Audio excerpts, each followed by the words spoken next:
Technology is the most powerful change in the world of education. Everything changes. Welcome to the Emerging Technologies in Education podcast, delivered to you by Clever Books Company. Dear listeners, thank you for joining Emerging Technologies in Education podcast series. And we have Tracy today. How are you, Tracy? I'm doing really well. Thank you. Thank you so much from us all that you joined the podcast and found the time to talk to us. And I want to give the word to Tracy to introduce herself, tell what she does, and anything she wants to tell so audience knows who she is.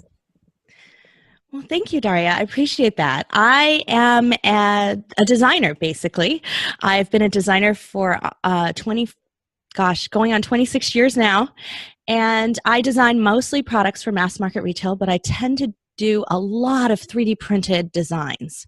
And so it has emerged over the years into my running a 3D print podcast called WTFFF. And in that 3D print podcast, we talk a lot to educators, students, and those that just want to learn disruptive technology. And we really, it came out of a need because there was not enough information out there. So I really applaud you for putting this podcast out there because it's so necessary. Everyone's sort of struggling to figure out what you do with these technologies. And then from there, I was asked to do an Inc. column. So I'm a columnist for Inc. magazine, and I do about 6 articles a month on innovation. This is brilliant. I have the feeling that this podcast is going to be extremely interesting. And yeah, well, and I also should mention that I am a mother of 3 daughters.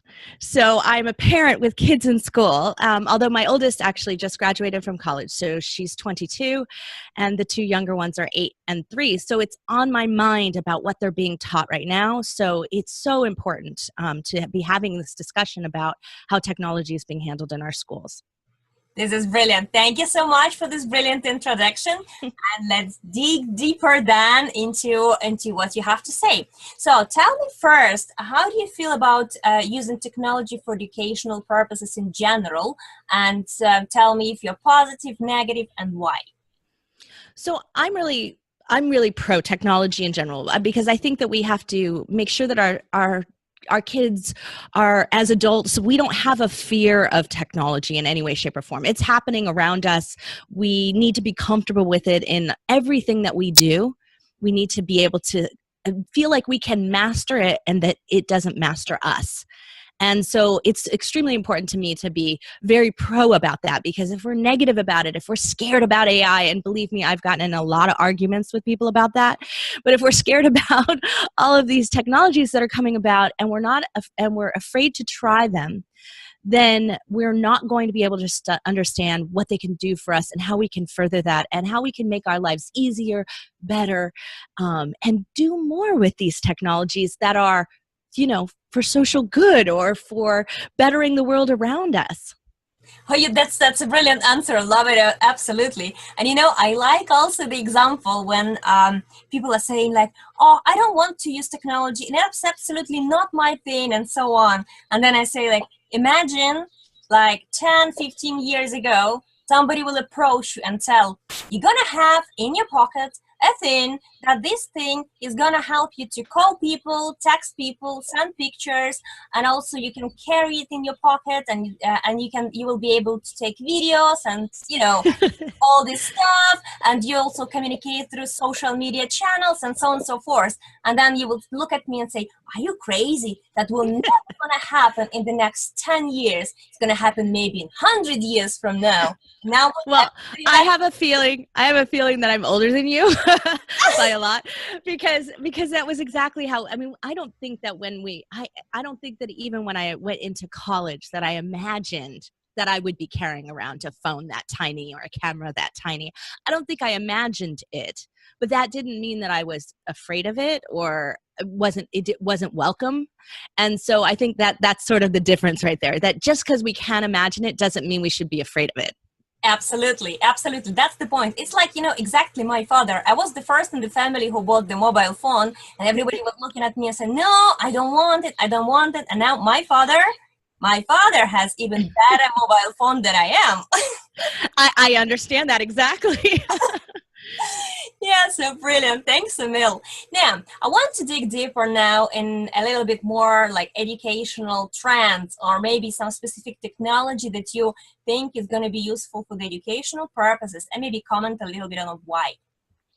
Well, first, I just want to say that I think that us getting our kids, especially if we're starting at the younger years of education, getting kids used to technology means we need to get them comfortable with the mechanical side of things, which I think we don't do enough. We think technology means everything's in the computer. And it's not, because with 3D printing, with all kinds of applications that we have of things, there's a lot of mechanical things. So I like to look at it as the broader, we want to look at machines plus technology.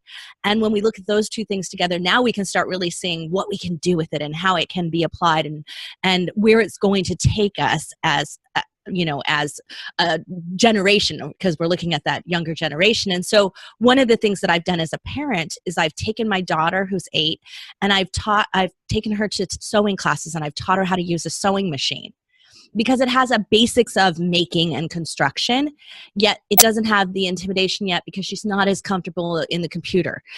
She knows how to use it, but she doesn't know how to do CAD yet.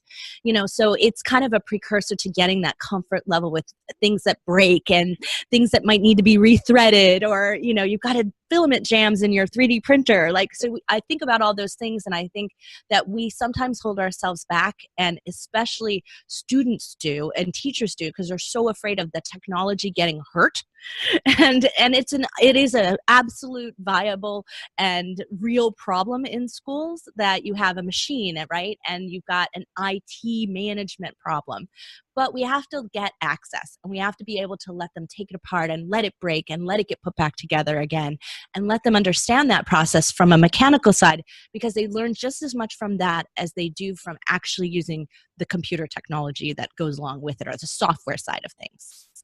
That's so right. And I want you to, as you're a 3D printing expert, maybe you'll give a little bit of insight and maybe some examples, if you have, on how 3D printing is used in education.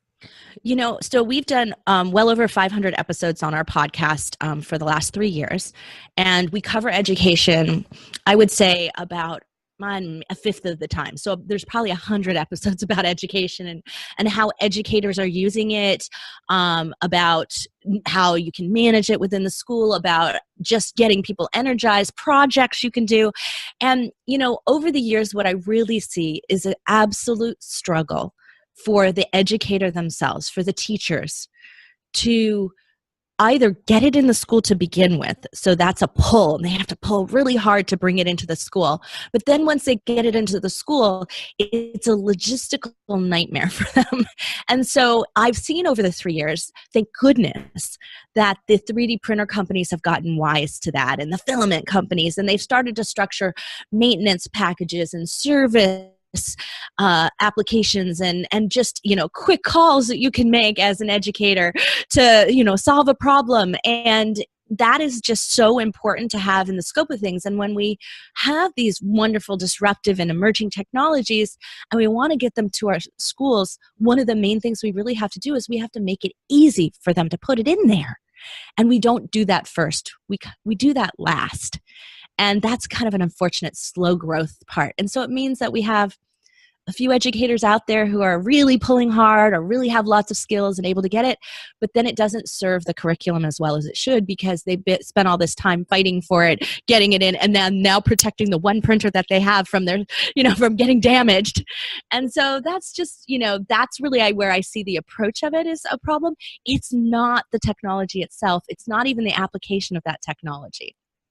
Okay, that's an interesting point. And the point of view, because it looks so fancy when you Google it, or when you watch it on different exhibitions, or like in real classroom. With you never think that it could be some logistic problem behind, but it's yeah, it's good that it's being solved. And I think it's 3D printing is really a massive thing, because it's like real object that is printed in front of the kids. That's just amazing.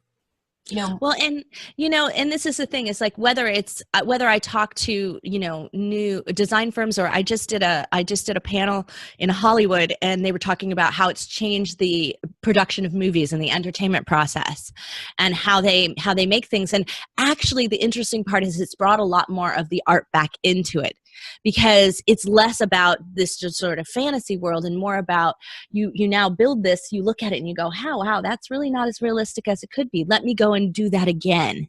And so because you've held something in your hand, it has a very different value to it.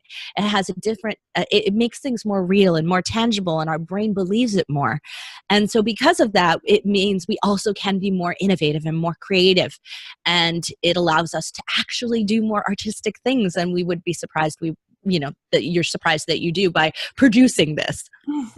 I absolutely love when we, develop those artistic, creative characters in the kids, because I think it's so important. It's something that machines will never be able to do, and only person can do that. In fact, like being creative and create. Yes.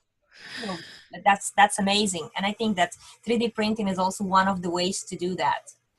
Well, and to me, it doesn't matter whether it's VR, AR, whatever that is, because they all have a creative sense to them. And you're creating a fantasy world, or you're augmenting a real world. And all of those things have fabulous application. But this is where a lot of our education system isn't structured like this. It isn't structured to, I'm going to say, encourage and reward that artistic process. So we have we're very familiar all and taught the scientific process, right? You start with a hypothesis, you have to prove it, you come to a conclusion, and it's okay and valid in there to have a hypothesis that gets disproven, that is false, that doesn't work, that fails. But we don't have that sensibility in our design process, in our artistic process, in our creative process. We don't reward failure. And so 3D printing is a great way, because it does fail. And then you go, oh, that's too bad. Let me scrape it off the printer and figure out how to do it again. So it actually is creating that failure and failure, fix it, reward kind of process going on you. And it's creating it like a learning. And so it's kind of forcing that design process to be taught. And that's what I really love, because design is all about iteration, right? Creativity is all about iteration. It's like, what's working, what's not? How can I be more innovative? How can I invent around this problem? How can I create something new that's never been done before? And we have to teach that, because we have to facilitate that as we teach it. I don't know exactly how you teach someone to be that. You just have to allow them to do it. Yeah, absolutely. I think actually that's the great point. Creativity is the way you think it over how to do that, and then you just go and do it, because unless you started doing that, you don't know if there's any proof of concept behind that, and you don't know if it's going to be, how it's going to be looking. And I think that 3D printing is something that actually allows kids to develop that creativity. It's brilliant. Right. And, too often we think about it like a blank piece of paper, right? We're just like, oh, here's your crayons and here's a piece of paper, draw something. And that's not what creativity is, because creativity is there's always some kind of constraint. There's always something that's, you need to be creative around this. You need to innovate around that. You need to invent something to do this. And actually it's in context. And I've been doing this for, 30 years, including college, right? And what I find is that just by the mere fact of giving some constraints, it gets you to think about how you can break them. And that in and of itself is a way bigger innovation jumping off point than anything else that I've ever experienced. And so, but we overwhelm ourselves when we look at that blank piece of paper and, oh, you can do anything. And that's where I think a lot of emerging technologies fail to help educators, to help anyone who wants to adopt it, is these technologies are like, you can create anything. So here it is. It does everything. And that's not useful. Because we're like, well, where do we start? Oh, what if I don't do something that's good enough? And you get into that mindset that overwhelms you to the point where then you just say no. You say, we're not ready yet. And that's where I feel like a lot of technology is doing a disservice to the education community, but to all of their adopters, in that they didn't really think about the applications of it early enough in the process of developing the technology itself. Yeah. How is somebody going to use it? What are they going to do with it? And let us show, instead of stuff that was created, as a side project when someone had some free time, let's pay someone to show us how great it can be. And give us some great examples. Give us some curriculum if necessary, so that we can jump off, experience it, and have quick results, and then be able to develop our own. That's a brilliant point. Like, absolutely loved it. Absolutely, that's like, this is amazing. And I think that that's important part that you're touching, that it needs to be not only because somebody wanted to develop a side project. You're so right. It's something that needs to be coming together with the curriculum, because it's going to be not only like developing some creativity or any other kind of, for the kids, any kind of traits of character, but also it will, and then skills, but also it will be curriculum based, which will be so much helpful for the teachers also. Yes. To use that tool inside the classroom. And those curriculum, I mean, this is the thing, is that the curriculum should encourage. So my daughter, who's 8, that I mentioned before, they did this project recently in school where they were studying inventors, and they had to invent something over the course of 3 weeks, which I kind of like laughed at, because we have 37 patents. So I'm like, we didn't invent something in 3 weeks. I mean, don't get me wrong. Sometimes, inspiration strikes, but it took years of being able to get into the mindset that you can let that happen, right? So I was like, that's really ambitious, but okay, invent something in 3 weeks, make a PowerPoint presentation or a Google Sheets presentation of it. And that was it. And I was like, whoa, that is asking a lot of these kids. And it took her 2 weeks where she just sat there and went, what do I invent? And so I had to really sit down with her. And I imagine a lot of parents don't have the perspective that I have to be able to help their child through this.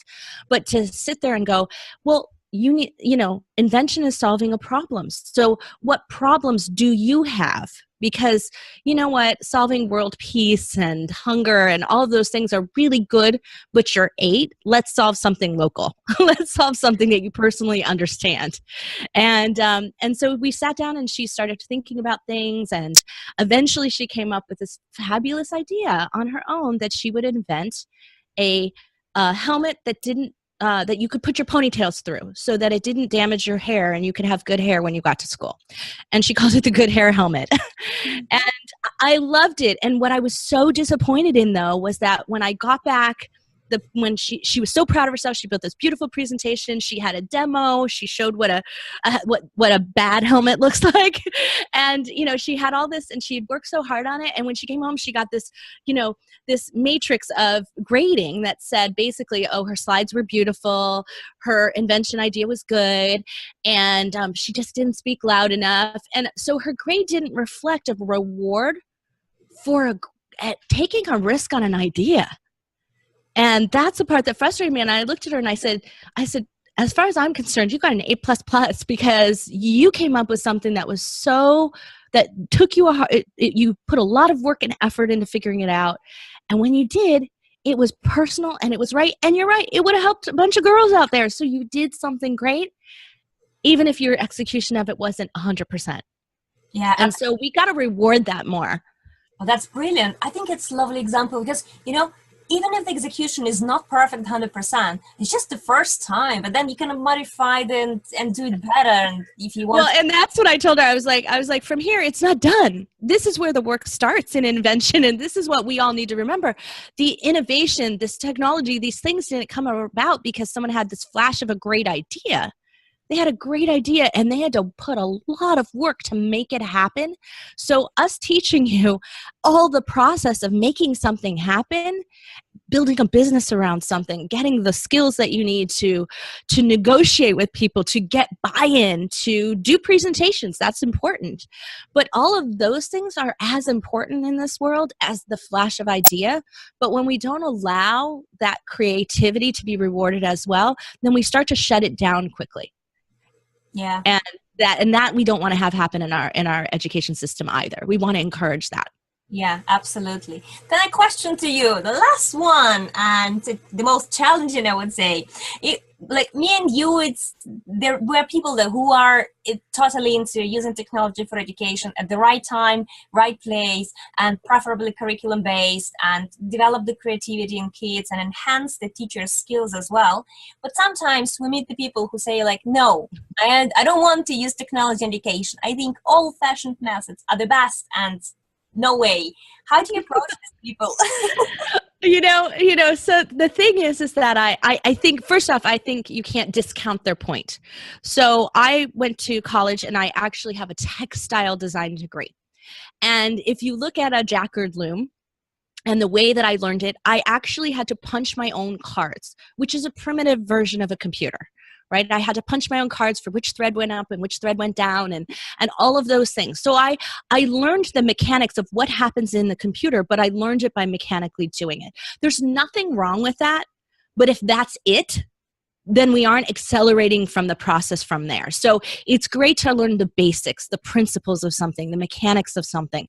That it's fantastic and important. So we can't talk to our resistors and say, oh, no one's going to use that. They're just going to use a calculator or whatever that might be that we're discussing with them, because that's not realistic. We do all need to understand how something works from its basic format. So that has to be a part of it. But moving quickly from that point into technology really moves the learning process along. And so we really need to show that. So one of the examples that I use all the time when I'm talking about this is that I went to college at a time at which we didn't have computers in our curriculum at all. So it's hard to imagine that for a lot of kids today. And Yeah. so usually when I talk to a lot of other college students, they're like, what are you talking about? I was like, well, at Rhode Island School of Design, which is where I went, we had donated equipment. We had a lot of equipment. We had a lot of software from companies like Autodesk and just amazing, amazing tools there. But they were in the CAD lab and they were stuck in the CAD lab because the teachers in the school, the professors, didn't know how to apply them. And our educators weren't mixed between people using technology already today and those that were teaching sort of via the older school method that we would think of it as today. And so, but at the end of the day, I came out of that college with both, with an absolute access to the technology and understanding of it and how to apply it and how to use it that I taught myself. And I understood the principles behind it. So there's nothing wrong with it, but it's great to have a nice mix of it. It's just how do we find that mix and that ability to do it that helps to bring that resistance down, saying, hey, I get it. You're scared of this. This is new. It's going to disrupt it. You're going to think that you aren't going to be able to be a teacher anymore. And no, that's not it at all. In fact, it's going to make your job easier. And here, let us show you some great ways that it makes your job easier. And so that's where we get back to that use case studies, applications, showing them how it can be and how it can facilitate what they core believe in, which is they need to get across and teach these principles because they are important, they've always been important, and they will continue to be important. This is an amazing point. A good mix of both, and know the basics, and then start from the basics so you understand how it works, but also teach yourself. I think it's one of the important points to teach yourself and go develop yourself. And it's a life learning process. And if something new comes up, I think it's worth trying anyway. I think that's really the point right there, is that as educators, as parents, we also need to embody that continual learning, life learning mentality and actually in process in how we practice and what we do. And if we do that, then we won't be so resistant. So that's also something that an administration at a school can encourage, is allowing that. So one of the things that I find kind of really harsh, and probably why you get more resistors, is that we have this process here in the US where teachers aren't paid to go learn something new. So this technology shows up in their classroom and they're like, oh yeah, figure that out on your holiday, on your weekend, in evenings. They aren't paid to go learn how to use it. They aren't paid to go to a conference. They aren't paid overtime to get acquainted with it. And that I find wrong. And so I have been advocating for, let's not just donate equipment and software and technology, but let's donate education money. Let's donate sponsorship for the teachers to be able to go to conferences. Let's donate more than that so that they have money for materials and service and all of those things so that it becomes an entire ecosystem. We're facilitating technology use. Yeah, you're so right. And I think it's very important for teachers to be on top of the things, and it's not on their spare time. And No. it makes sense if only businesses go to the conference, then it's business to business, and it's not for educators. And I totally agree with you that if there is something new coming up, teachers need to know about that, and they need to have time for that, and they need to have resources. Like the administration should devote some resources for them to learn and use that. Because it gets them excited, and when they're excited about learning something, when they're excited about learning something new, their students are excited too. It has a cascading effect. So it's all important for us to get them passionate about this emerging technology or whatever it is that they're bringing into the classrooms. Yeah, that's absolutely brilliant point here. And yeah, I would like to thank you so much, Tracy, for your time. And that's brilliant podcast and information and everything out there. And I think it's a lot of insights and a lot of things to kind of work over in the head and think where you want to go and try. Thank you so much for your time and for all this information. Thank you for having me. Everything changes